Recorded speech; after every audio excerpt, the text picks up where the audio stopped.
Paul Jackson, Michigan, on the Internet. How are you?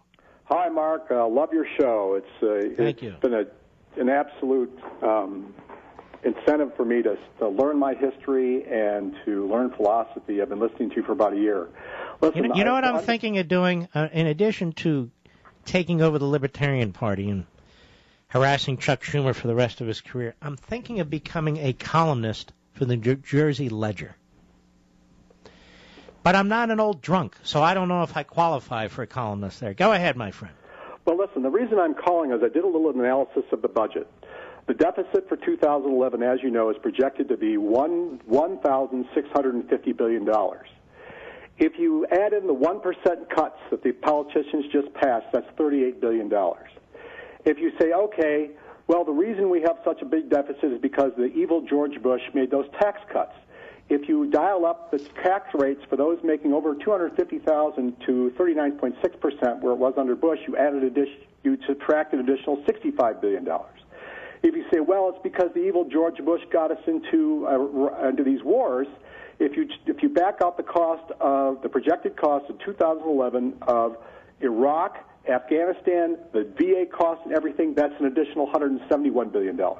Now we're left with a budget deficit of $1,376 billion.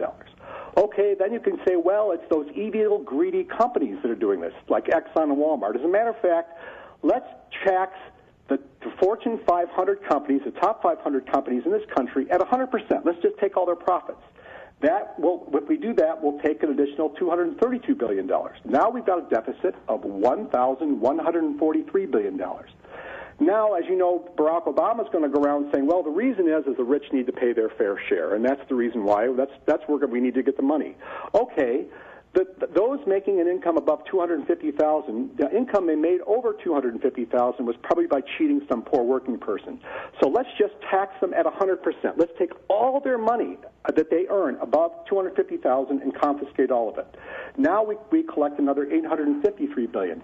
Now, after we've done that, after we've taxed all income above $250,000 at 100%, we confiscated all the profits from the Fortune 500 at 100%. We assume we never went to war in Iraq and Afghanistan, and we recover all that money.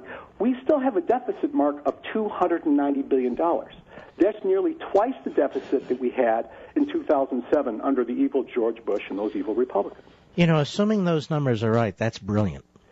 Mark, I'll give you my sources. I actually sent you an email, but the sources are, one was Iowa Hawk, who's a terrific website. Yes, it is. Yes. The other is IRS data. And another one was a government website on the cost of the war. The total cost of the Iran-Iraq war from 2001 to 2011, this is a government study, is $1.291 trillion, and the projected cost for 2011 is $171 billion. So you can confiscate all the money, and there's still not enough. We are in such trouble, Mark. That is stunning, Paul, and I'm really glad you got through. Absolutely, that's remarkable information. I appreciate that.